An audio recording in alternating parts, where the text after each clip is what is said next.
Terus dia tanya, papanya tanya namanya Efraim, kenapa namanya Yosafat? Saya bilang dia akan jadi pemimpin yang hebat. Yosafat. Datanglah orang memberitahukan kepada Yosafat, ya raja, ini pemimpin, ini suami, ini laki-laki, ini ayah. Suatu laskar yang besar datang dari seberang laut Asin, dari Edom menyerang tuanku. Sekarang mereka di Hazeson Tamar, yakni En-Gedi. Yosafat menjadi bagaimana? Sangat takut, menjadi takut. Dan betul, karena dia manusia. Suami-suami, laki-laki, kita wajar kalau kita pernah takut, kalau kita masih manusia. Nah, waktu kita takut, ada sekian orang di belakang kita. Betul? Itulah istri, anak-anak kita. Kalau saudara pemimpin yang belum menikah, ada sekian anak buah yang mengatakan hidup kepada saudara. Apa sikap kita? Waktu kita takut, tiba-tiba persoalan datang, masalah tiba-tiba datang tanpa ada persiapan. Memang siapa pernah tahu masalah datang kapan terus persiapan dulu? Tidak mungkin. Nah, ketika itu terjadi, sikap hidup kita sebagai laki-laki itu yang penting. Baca kalimat berikut sama-sama. Setelah Yosafat jadi takut, 1, 2, 3, lalu mengambil keputusan. Cukup sampai situ dulu. Mengambil keputusan. Dengar suami-suami, ayah-ayah. Ketika anak-anak kita dan istri kita tahu ada masalah dalam rumah tangga, sebetulnya mereka sedang ngawasi kita. Apa yang diambil oleh orang ini? Sikap apa yang diambil? Maka itu tunggu kita. Sampai takut-takut juga tentunya, karena mereka tahu kondisi yang terjadi. Maka itu ketika seorang ayah yang punya koneksi pejabat begitu banyak, anak-anak tahu rumah tangga dalam masalah berat, lalu telepon seorang pejabat, datang utusan, lalu tertolong masalah itu. Percayalah, anak kita akan belajar sampai dia mati. Oh, kalau ada masalah, lari ke orang, bukan ke Tuhan. Berarti ilustrasi ini, saudara, itu sikap yang berbahaya sekali. Tapi begitu ada masalah, kita takut. Lalu kita mengambil keputusan. Ayo kita berdoa. Kita serahkan kepada Tuhan karena kita nggak berdaya. Dan tidak lama pertolongan datang dengan mujizat. Percayalah, anak-anak kita akan belajar sampai dia mati nanti. Tuhan itu bisa diandalkan. Aku pernah tahu waktu papaku begini-begini. Maka itu laki-laki kita ini nggak main-main jadi laki-laki. Ada orang yang di belakang kita. Mari kita berani menjadi pemimpin di depan. Maka itu ketika, maaf kalau saya berkata secara umum, masalah datang, kita lari dan kita pengecut, anak kita akan hancur. Oh begitu Bapak. Bukan untuk sombong, tidak. Kalau kita takut ngomong takut pada anak-anak. Kalau kita berdoa, Yosafat mengambil keputusan mencari Yahweh. Ini sifat penting. Lalu dia memaklumkan puasa. Begitu nanti baca di rumah. Seru sekali kisah. Israel jadi aman selama kepemimpinan Yosafat. Karena mereka lihat mujizat. Sama dengan Musa, sama dengan Daud. Nanti baca kisah-kisah mereka. Saya ulangi lagi. Jadi seorang laki-laki ditentukan. Waktu ada masalah, bagaimana? Tanggung jawabnya. Lari atau kita hadapi? Hati-hati suami-suami, ayah-ayah. Jangan sok di depan anak-anak kita. Ngerti kata itu? Jangan sok. Kalau kita takut ngomong takut di depan mereka, jangan bilang gak takut. Kita jadi sombong. Anak-anak jadi gak belajar. Anak-anak kan tahu papaku sombong. Buktinya gak bisa apa-apa sekarang. Hancur. Tapi kalau kita takut, kita ngomong takut, kita merendahkan hati, dan pertolongan Tuhan datang. Luar biasa. Maafkan kalau saya memberi contoh diri saya sendiri dari waktu ke waktu. Bagaimana cara kepemimpinan saya di depan semua saudara. Saudara, ada begitu banyak kesulitan, ada begitu banyak tantangan. Ayo kita bergantung penuh kepada Tuhan. Untuk apa? Saya nggak tahu apakah Kristinov masih ingat awal-awal itu. Waktu itu saya sering datang ke Nabire, Edo, Irwan, Simbet, lalu Yohanes, Kristinov, ngalami banyak kesulitan. Terus terang, sampai hari ini saya tuh masih mikir, bagaimana mereka itu bisa berani tetap tinggal. Waktu itu saya jarang kesini, saya masih sibuk dengan banyak yang keluar negeri waktu itu. Tapi mereka tahan, tinggal di rumah orang, sampai di tanah menara ini dibeli, dan mereka pindah ke sini tanpa listrik. Saya waktu itu masih ingat, maaf WC aja nggak ada. Saya mereka buang air yang masih buang ke belakang. Begitu sulitnya mereka dulu itu. Orang numpang dengan Mas Puji juga berapa lama itu. Mari kita berikan contoh dalam hidup ini untuk apa saja yang kita hadapi. Keluaran 17 ayat 8 ya. Ada sebuah kisah yang hebat sekali, dan ini konsep seorang pemimpin. Lalu datanglah orang Amalek dan berperang melawan orang Israel di Rafidim.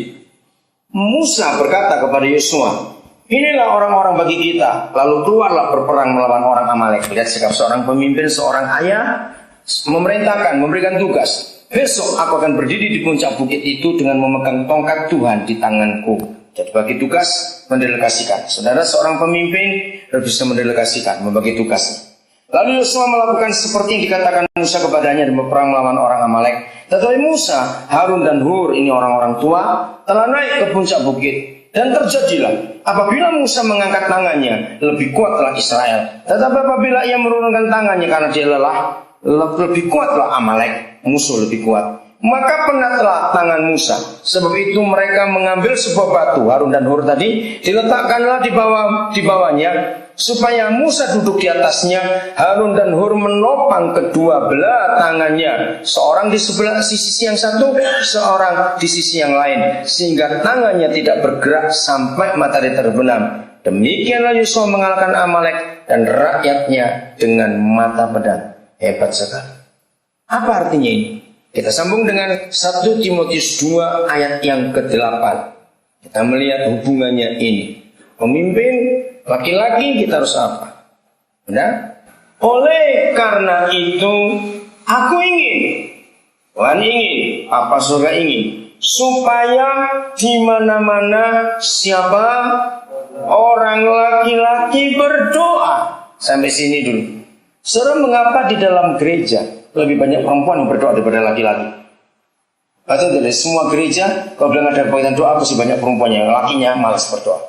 Padahal firman Tuhan mengatakan yang berdoa harus laki-laki, bukan perempuan.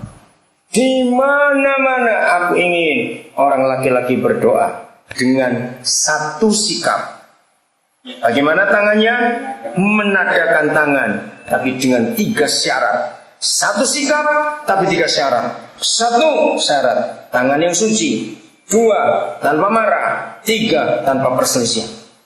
Mengapa surga memberi peraturan laki-laki kalau berdoa harus menadakan tangan? Sikap, 1 sikap, tapi 3 syarat. 1 suci, 2 tanpa marah, 3 tanpa perselisihan. Saudara, ini gak main-main. Nah, kalau kita gabungkan dengan peristiwa Keluaran 17 tadi, kita tahu jawabannya. Waktu Musa capek turunkan tangan, Israelnya kalah. Tapi selama dia angkat tangan, Israelnya menang. Setelah saya katakan tadi, laki-laki itu makhluk yang paling rakus. Nomor 2, tidak ada makhluk lebih sombong dari laki-laki di dunia ini. Kita ini sombongnya luar biasa. Begitu bedanya dengan perempuan. Kalau perempuan ditegur, langsung nangis, ngaku salah. Kalau kita muter dulu, cari alasan. Ayo kita harus akui itu. Itu laki-laki. Begitu laki-laki makhluk yang paling bisa beralasan. Kalau perempuan tidak. Nah, itu sebabnya saudara dalam hidup ini mengangkat tangan nomor 1 adalah tanda menyerah dan tak berdaya. Betul? Di hadapan istri anak-anak kita, kalau takut, ya bilang takut. Enggak usah kita mengatakan sok. Nah, tanda menyerah, angkat tangan kita. Itu tanda penyerang kita. Yusuf ini pernah berkata, istilah bagus dari ayat ini. Kalau kita turun tangan, Tuhan yang angkat tangan. Tapi kalau kita yang angkat tangan, Tuhan yang turun tangan. Dan itu betul. Jangan sombong. Tapi persyaratannya ini yang berat. 3 ini, tangan yang suci.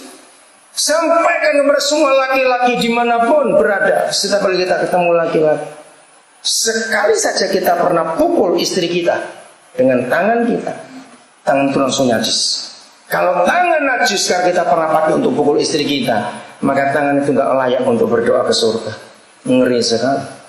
Maka kita suka turun tangan dengan istri bertobat hari ini. Itu merusak. Kalau sampai Tuhan tidak bisa mendengar doa kita, setan menyerang keluarga kita, maka setan akan merusakkan semuanya. Ngeri betul. Maka itu seringkali saya nasihati, begitu keluarga ada apa-apa, anak ada apa-apa, saya langsung ngomong, periksa suaminya. Ada apa dengan dia? Suami-suami ini tugas kita. Maka itu jangan nyesal jadi laki-laki sudah terlambat. Sudah terlambat, terus saja. Mau apa lagi?